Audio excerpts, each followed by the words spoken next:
Bonsoir à tous, j'espère que vous allez bien. Je m'appelle Naomi Durand et je suis décoratrice d'intérieur.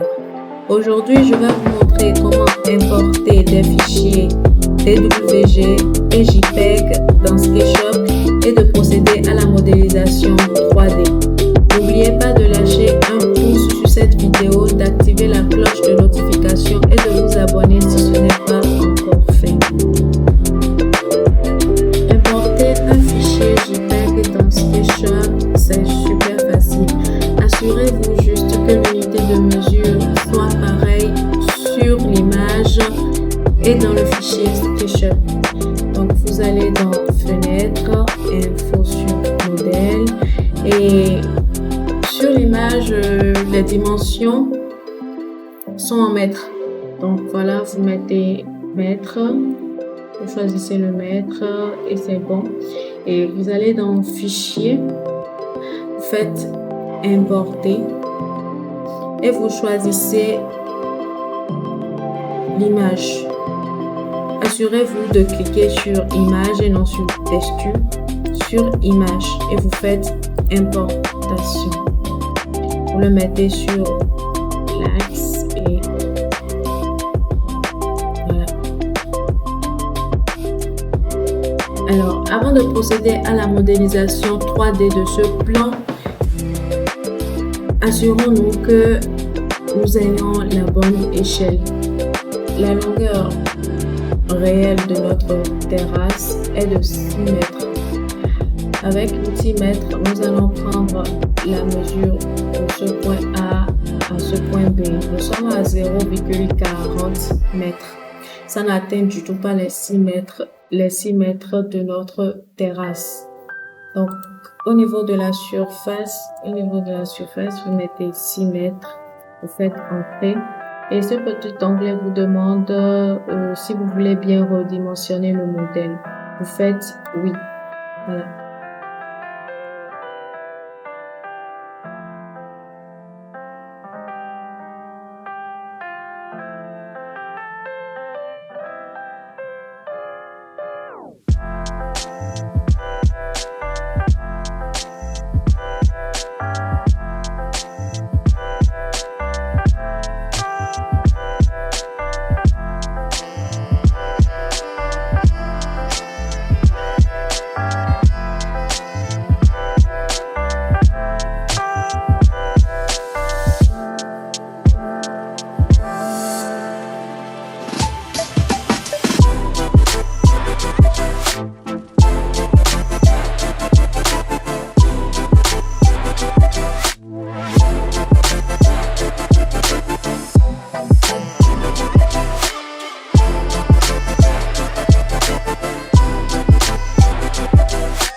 Alors, nous allons importer un fichier DWG dans SketchUp. La première des choses, c'est aller sur Info sur modèle. Donc, vous faites Fenêtre, Info sur modèle et vous vous assurez que la mesure utilisée dans le fichier DWG soit pareille que celui que vous allez utiliser dans SketchUp. Donc, dans le fichier DWG, j'ai utilisé le mètre. Donc, ce sera pareil aussi dans SketchUp. Donc, voilà, vous choisissez le mètre et hop, vous allez dans Fichier, Importer. Vous choisissez le fichier DWG, vous faites Importation. Et il y a une petite fenêtre qui affiche le résultat de l'importation. Vous faites Fermer et hop, vous avez votre plan 2D dans SketchUp. Et à partir de là, vous pouvez déjà procéder à la modélisation 3D.